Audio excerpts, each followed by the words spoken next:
Hai, saya akan menjelaskan cara menggunakan meal planner-nya.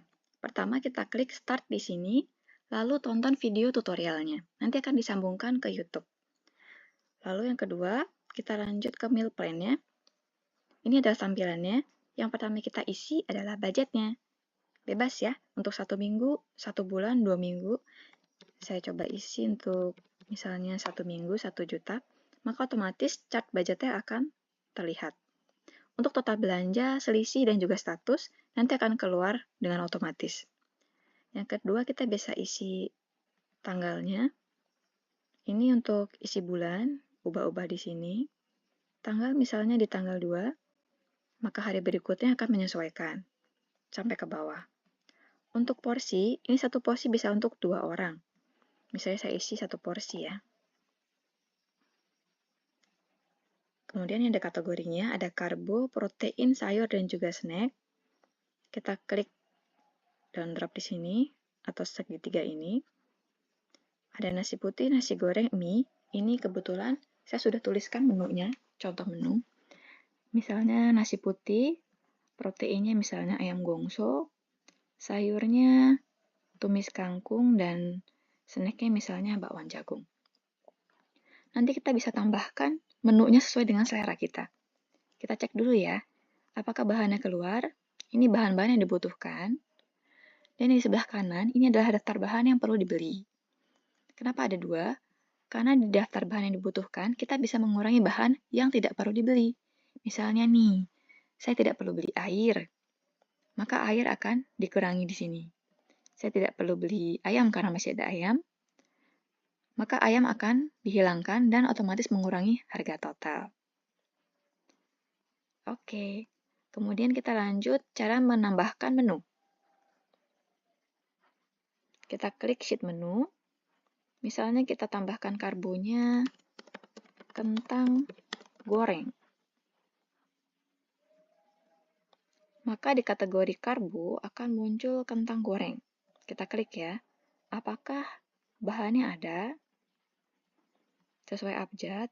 Kentangnya ternyata belum ada, karena kita belum menuliskan resepnya. Jadi setelah menuliskan menu, kita tulis resep. Judulnya tadi kentang goreng ya.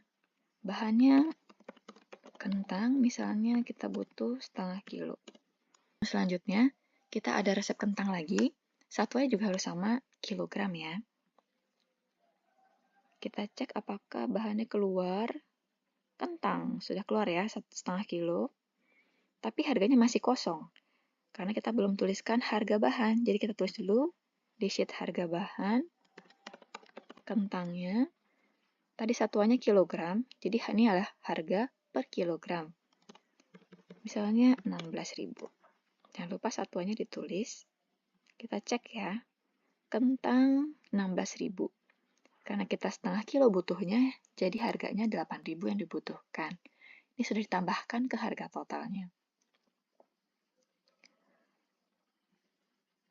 Lalu kita butuh juga garam.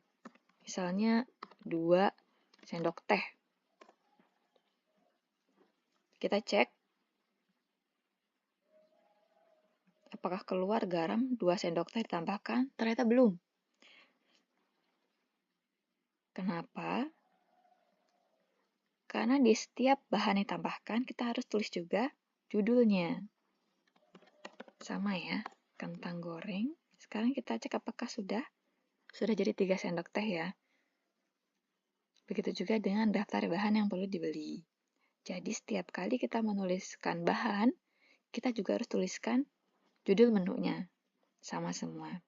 Dan untuk garam tadi, saya satuannya 1 sendok teh, karena saya sudah menyesuaikan dengan satuan di atasnya, sendok teh. Jadi dijumlahkan dengan satuan yang sama. Begitu juga untuk menu yang lain. Kita tambahkan lagi misalnya pasta. Untuk resepnya,